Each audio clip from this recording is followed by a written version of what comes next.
From KVUE News in Austin, you're watching Texas This Week with Ashley Goodo.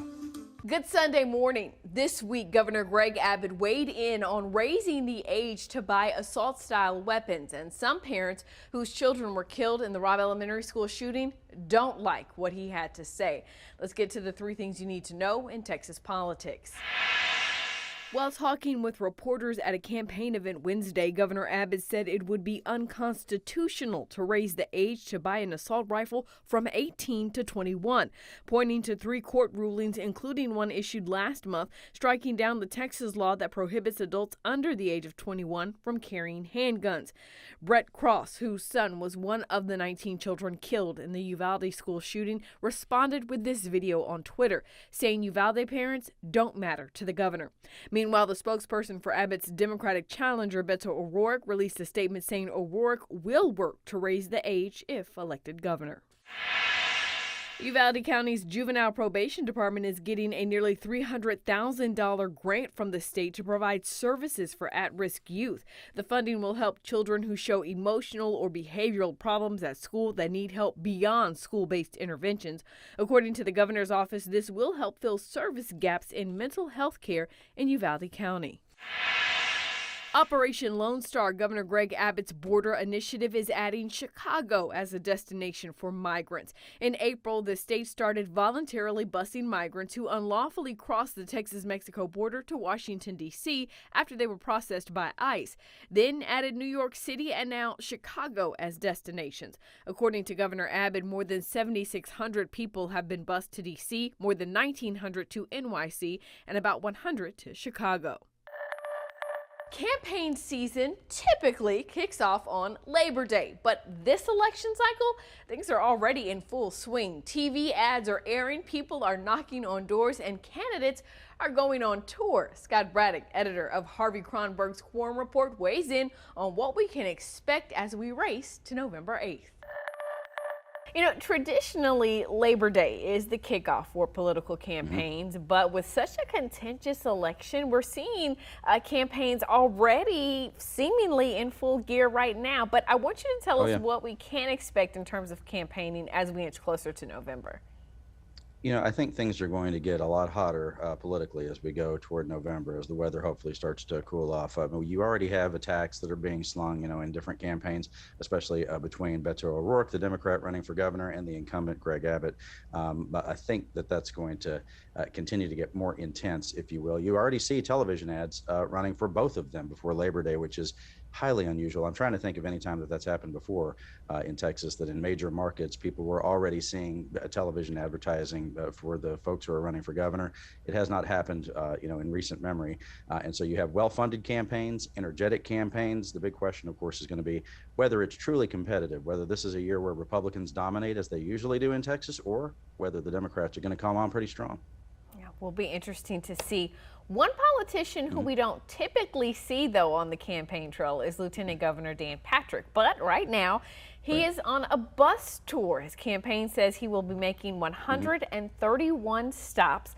First, talk to us about the significance of Patrick even going out on such a tour. You might remember 4 years ago when he was running for re-election, the lieutenant governor did something that was a scaled down version of this. He actually took a private jet around the country, around the state, stopping in different cities and talking to reporters in those cities. This time around, a little different. He's got a double-decker bus. It looks like it almost looks like the inside of it looked like a stretch limo in Las Vegas or something.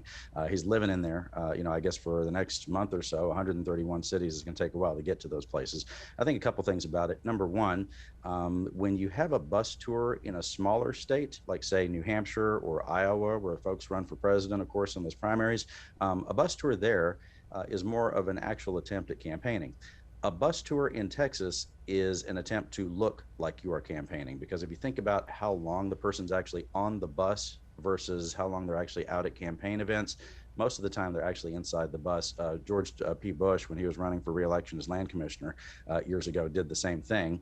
And the joke among some political consultants was that it was really a way for him to sort of insulate himself from actually having to be out and about, with real people. Think about like how long it takes to get from San Antonio to Austin, or Austin to DFW out to Abilene, in Amarillo, and places like that.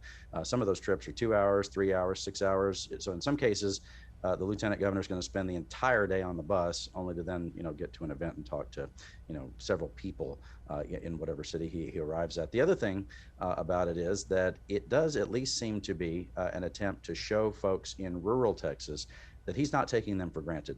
I remember back in 2014, after Patrick defeated former Lieutenant Governor David Dewhurst in the Republican primary, Patrick's consultant, Alan Blakemore, was bragging about the fact that Patrick did really well in the cities and in the suburbs, and that David Dewhurst, in his words, did well out where the cows and chickens are out in the country. He said, well, where the people are, that's where Patrick did well, and where there aren't as many people, that's where Dewhurst did well. But then if you fast forward to 2018, one of the lessons that Republican candidates learned that year when Beto O'Rourke performed so well against Ted Cruz is they cannot take rural voters for granted. At the end of that 2018 campaign, you saw Cruz rushing to go campaign in places like Amarillo, Lubbock, Texarkana, et cetera, because he was trying to pump up the vote in those rural areas. The rural areas really are the firewall for Republicans in this state as Democrats continue to surge, not just in the big cities, but in the suburbs as well. One of the things that Patrick has gotten some criticism, if you will, about this bus tour is that there's not a lot of information. You pointed out that before he went out, he talked with reporters, did things of that nature in previous years. Yeah. Reporters don't even have a schedule for this bus tour. Talk to me about some of that. Right. More and more, our statewide Republican office holders are avoiding not just average voters, but also the press. I mean, one thing that I noticed and picked up on in the last couple of weeks is that both Lieutenant Governor Patrick and Governor Abbott have even been actually avoiding local conservative media. These are folks who usually would appear on conservative radio talk shows around the state, and they haven't been doing that probably for about the last 6 months. It seems like they're not really interested in answering real questions. It's more of a photo op opportunity. And as my colleague, Jeremy Wallace over at the Houston Chronicle had pointed out the other day, he said it's interesting that the press release about one of the events for Patrick's tour, the press release came out after that event had already happened, and it just offered some pictures of the event. There was nothing you could really do at that point other than maybe point to the pictures. But reporters are not even able to show up and talk to the lieutenant governor about why he thinks that he ought to win and make that case to voters in traditional media.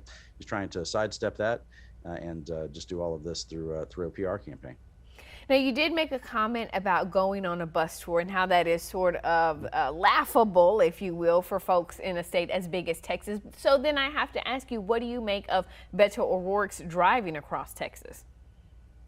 It's a little different, isn't it? Beto has the ability to, and whether this is going to win the campaign for him, who knows? That's a question mark. But he has the ability to put together these large rallies, and those don't just happen on their own. You see a lot of people at rallies for Beto O'Rourke, whether it's in big places like Houston or small places like Lubbock, and it's kind of a fascinating thing. Although if people are getting too excited about that, Ashley, remember he was able to attract the same kind of crowds in 2018 when he still lost the race. Now, for Lieutenant Governor Patrick, those pictures that you see coming from his campaign of some of these events, they show him with tens of people. I would say I've saw him with 5 people here, 10 people there, a dozen people here or there.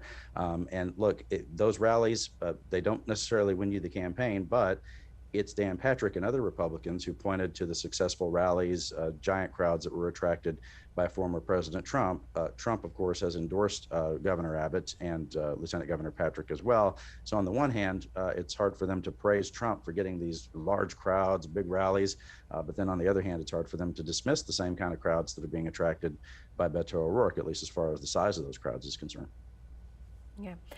In terms of the Democratic candidate running for Lieutenant Governor, Mike Collier, what are you seeing? Is there anything that you're seeing of note coming from his campaign?